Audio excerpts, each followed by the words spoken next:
उत्तराखंड के हरिद्वार में कुछ कांवड़िया कावड़ लेकर भोलेनाथ का नाम जपते हुए हरिद्वार जा रहे थे। बम बम भोले, बम बम भोले। हीरा के पीछे सभी कावड़िए भी भोलेनाथ का नाम जप रहे थे कि तभी उन्हें एक आवाज सुनाई देती है। रुक जाओ शिव के भक्त, क्या तुम मुझे अपने साथ हरिद्वार ले जाओगे? मैं भी उस हरिद्वार के गंगा जल में नहाना चाहता हूँ। आवाज सुनकर सभी कावड़िया लोग एक दूसरे को देखने लगते हैं। तभी उनमें से भीमा नाम का एक आदमी सामने आता है। कक्का, कौन है उधर? कौन है? अगर किसी को हमारे साथ हरिद्वार जाना है तो कृपया करके सामने आए, जो इस तरह से आवाज न लगाए। उसकी बात को सुनकर एक बार दोबारा आवाज आती है, परंतु यदि मैं तुम लोगों के सामने आ गया तो मैं जानता हूं कि तुम लोग मुझे अपने साथ लेकर नहीं जाओगे, क्योंकि मैं कोई मामूली इंसान नहीं। अरे भैया, एक बार सामने तो आओ। ठीक है, मैं तुम सबके सामने आ रहा हूँ। इतना कहकर उन कावड़ियों के सामने एक भयंकर भूत आ जाता है, जिसके चेहरे पर चोट के निशान बहुत ज्यादा हैं। उसके हाथों के नाखून काफी लंबे लंबे थे, लेकिन एक चौंकाने वाली बात यह थी कि उसके कंधे पर कावड़ था।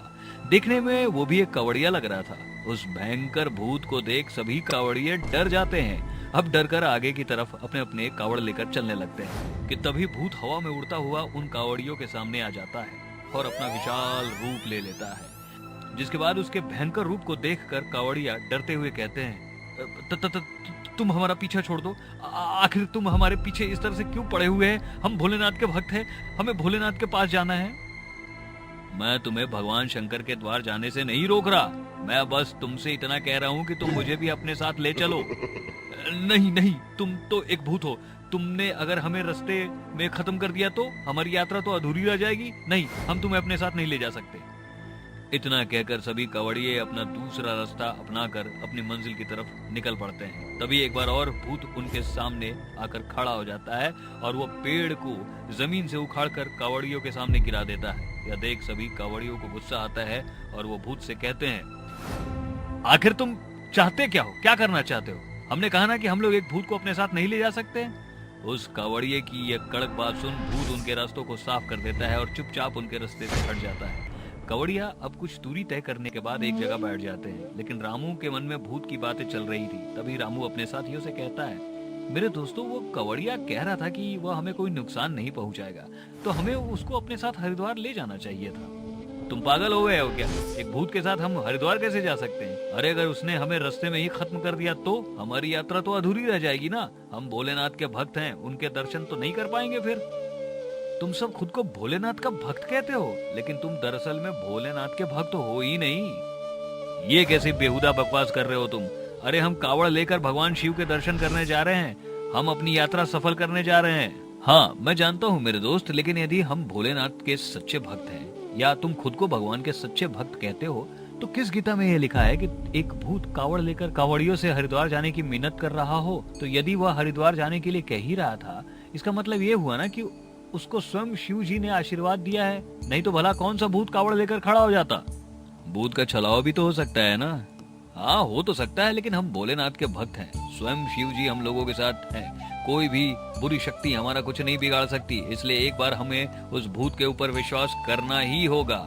लेकिन रामू भैया, भाइयों, मुझे लगता है वह भूत बहुत अच्छा है और इसलिए हमें उसकी मदद करनी चाहिए। शायद उसकी कोई मजबूरी रही होगी जिस वजह से उसकी यात्रा संपन्न नहीं हुई, इसलिए हमें मुक्ति उसे दिलानी चाहिए। मैं रामू की बात से सहमत हूँ। रामू की बात से सभी कावड़िये सहमत हो जाते हैं और कुछ समय बाद भूत के पास जाते हैं और उस भूत से कहते हैं, भूत भैया, तुम कहाँ हो? हम तुम्हें अपने साथ हरिद्वार ले जाने के लिए तैयार हैं। उसकी बात सुनकर वह भूत या कावड़िया उन सभी के सामने आता है और उन सभी से अपने चेहरे पर मुस्कुराहट के साथ कहता है, क्या सच में तुम सभी लोग मुझे अपने साथ हरिद्वार ले जाओगे? हाँ हाँ भूत भैया, हम लोग आपको अपने साथ ले जाएंगे। खुशी के मारे भूत मानो फूले ना समा रहा हो। अब उनके साथ वो भी खुशी से भोलेनाथ का नाम जपते हुए जाने लगा। भैया, तुम एक कावड़िया हो और कावड़िया से भूत तक का सफर कैसे तय किया तुमने? आज से कुछ साल पहले मेरी माँ बहुत बीमार थी। फिर मुझे गुरुजी ने कहा, सावन के माह में तुम कावड़ यात्रा लेकर जाओगे तो तुम्हारी माँ बिल्कुल ठीक हो जाएगी।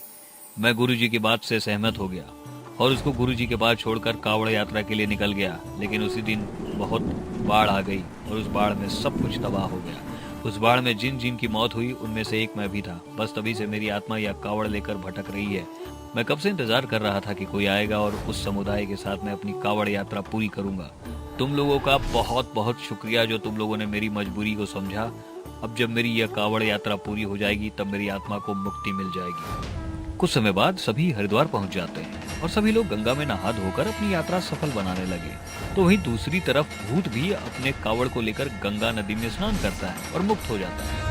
वो अब हवा में उड़ जाता है और सभी कावड़ियों को धन्यवाद देकर आसमान में गायब हो जाता है। उसको देखकर सभी कावड़ियों को बहुत अच्छा लगता है और आपस में कहते हैं, चलो भूत भैया की यात्रा सफल हुई। हाँ भैया, अगर तुमने हमको नहीं समझाया होता तो शायद हम भी उन लोगों के साथ जैसे उस भूत को वहीं छोड़ देते और वो हर साल वैसे ही वहाँ भटकता रहता। हाँ, अंत भला तो सब भला। भूत भैया शिव जी के पास चले गए, अब हम भी उनके दर्शन करके अपने घर चले जाते हैं और सभी कंवड़िया शिव जी के दर्शन करके अपने घर वापस लौट जाते हैं। बिलासपुर गांव में केशव अपनी पत्नी वैष्णवी के साथ रहता था। केशव बहुत ही ज्यादा गरीब था और उसकी पत्नी वैष्णवी की कोई औलाद नहीं हो रही थी। वैष्णवी जहाँ भी जाती वहाँ सभी लोग उसको ताने देकर भगा दिया करते। ऐसे ही एक बार वैष्णवी बाजार से सब्जी लाने के लिए जाती है। तभी वैष्णवी की पुरानी दोस्त नेहा उसे दिख जाती है। उसे देख नेहा खुशी से कहती है, अरे वैष्णवी, तुम कितने दिनों के बाद एक दूसरे से हम मिल रहे हैं आज। कैसी है तू? मैं तो बिल्कुल ठीक हूँ नेहा, तुम बताओ कैसी हो? अरे मैं तो बिल्कुल भली चंगी हूँ। और बता, तेरी शादी को इतने साल हो गए, तेरा कोई बच्चा है या नहीं? वैष्णवी उदास होते हुए कहती है, नहीं बहन, मेरी कोई औलाद नहीं है। पता नहीं, लगता है भगवान हमसे रूठे हुए हैं। शायद इसलिए भगवान ने हमें कोई औलाद की प्राप्ति नहीं की। ये बात बोली रही थी वैष्णवी की तभी नेहा की सास वहाँ आ जाती है और वैष्णवी की यह बात सुन लेती है। नेहा की सास वैष्णवी से कहती है, राम राम, कैसी मनहूस लड़की का साया दिख गया मेरी बहू को। अरे नेहा, तेरी कैसी पांच दोस्त है, इसकी तो कोई औलाद ही नहीं है। इसकी छाया में तू रही तो तू भी पांच बन जाएगी। चल यहाँ से चलते हैं। इतना कहकर नेहा की सास नेहा का हाथ पकड़कर उसको वहाँ से ले जाती है। तो वहीं दूसरी तरफ वैष्णवी को उसकी सास की यह बात सुनकर बहुत बुरा लगता है और वह बिना सब्जी लिए वहाँ से चली जाती है। और थोड़ी देर बाद शाम हो जाती है। केशव जैसे ही घर आता है वैसे ही वैष्णवी का उदास चेहरा देखकर वैष्णवी को कहता है, अरे वैष्णवी, क्या हो गया? तुम इतनी उदास क्यों हो? उसकी बात सुनकर वैष्णवी रोते हुए केशव को सारी बात बता देती है। केशव अब उदास होकर बैठ जाता है और अपनी पत्नी को दिलासा देकर उसको समझा देता है। थोड़ी देर बाद वो खाना खाकर चुपचाप सो जाता है। इस तरह दिन बीतने लगे। एक दिन वैष्णवी के घर एक बूढ़ी औरत जो कि एक साध्वी थी आती है और वैष्णवी को कहती है, बेटा, कुछ खाने के लिए है तो मुझे दे दो। मैं 2 दिन से भूखी हूँ। मैं तीरथ पर निकली हुई हूँ क्योंकि सावन आने वाला है ना, इसलिए। माँ, मैं आपको कुछ ज्यादा तो नहीं खिला सकती क्योंकि मैं खुद एक गरीब हूँ, लेकिन मैं आपको यहाँ से भूखा भी नहीं जाने दूंगी। वैष्णवी अपने हिस्से का खाना साध्वी को खिला देती है, जिसके बाद यह देख साध्वी बहुत खुश हो जाती है और खुशी से उसे आशीर्वाद देते हुए कहती है, बेटा वैष्णवी, तूने गरीब की भूख मिटाई है, इसलिए मैं तुझे आशीर्वाद देती हूँ कि तेरी बहुत जल्दी गोद भरेगी। मैं ये बहुत अच्छे से जानती हूँ कि तेरी कोई औलाद नहीं है और लोग आए दिन तुझे ताने देते हैं, इसलिए मेरा आशीर्वाद तेरे साथ रहेगा हमेशा। इतना कहकर साध्वी वहाँ से चली जाती है और शाम को जब केशव आता है तब वैष्णवी केशव को सारी बात बता देती है और अब ऐसे ही समय बीत जाता है। कुछ दिनों बाद वैष्णवी को यह मालूम चलता है कि वह गर्भावस्था की हालत में है, वह पेट से है। यह खबर सुनकर केशव बहुत खुश हो जाता है और अपनी पत्नी के साथ खुशी से रहने लगता है। ऐसे ही अब दिन बीतने लगे और एक सुबह जब केशव अपने काम पर जा रहा होता है कि तभी केशव का एक्सीडेंट हो जाता है और उस एक्सीडेंट में केशव की मृत्यु हो जाती है। यह बात जब वैष्णवी को मालूम चलती है तब वैष्णवी फूट फूट कर रोने लगती है और वह अपनी पति की चिता को जलाकर उसका अंतिम संस्कार कर देती है। बेचारी वैष्णवी अब बिल्कुल अकेली पड़ गई थी। वैष्णवी के पास अब ना तो कुछ खाने के लिए था, सावन का महीना आ चुका था। भारी बारिश होने के चलते वैष्णवी के घर की छत धीरे धीरे टपकने लगी। बेचारी वैष्णवी बहुत ही ज्यादा दुख झेलने लगी कि तभी एक दिन वहाँ नेहा आती है और वैष्णवी से कहती है, वैष्णवी, कैसी हो तुम? मैं बिल्कुल ठीक हूँ और तुझे पता है मैं पेट से भी हूँ। सच? वो दोनों आपस में बात कर ही रहे होते हैं कि तभी वैष्णवी उदास हो जाती है और उसको उदास देख नेहा उससे कहती है, अरे वैष्णवी, क्या हुआ? तू इतनी उदास क्यों है? और अब तो तेरे घर खुशियाँ भी आने वाली हैं। ऐसी खुशियों का क्या ही फायदा जब मैं अकेली ही रहूंगी। मुझे बहुत दिक्कत होने लगी है नेहा। मुझे ठीक से ना खाना मिलने की वजह से मैं कमजोर हो रही हूँ। मेरा घर बरसात के कारण टपक रहा है और आखिर मैं करूँ तो क्या करूँ। मेरी मान तो तू कावड़ लेकर जा, क्योंकि कहा जाता है कि इस सावन में जो अपनी कावड़ यात्रा सफल कर लेते हैं ना, उनका जीवन सफल हो जाता है। इतना कहकर नेहा वहाँ से चली जाती है, लेकिन नेहा की बात वैष्णवी के दिमाग में बस जाती है और वैष्णवी भी कावड़ यात्रा के लिए अगले ही दिन निकल जाती है। कावड़ यात्रा के दौरान भारी बारिश शुरू हो गई थी कि तभी वैष्णवी का पैर फिसल जाता है। वह कावड़ लेकर गिरने लगती है कि तभी उसको ऐसा महसूस होता है कि उसे किसी ने पीछे से पकड़ लिया है।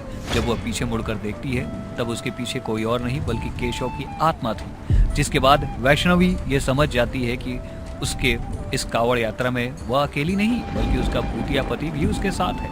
कुछ समय बाद वह कावड़ यात्रा सफल हो जाती है, जिसके बाद जब वो वापस आती है तब उसे अब कोई परेशानी नहीं होती। उसका अब एक बेटा भी हो चुका था, जिसके बाद वह खुशी खुशी अपने बच्चे के साथ जीने लगती है।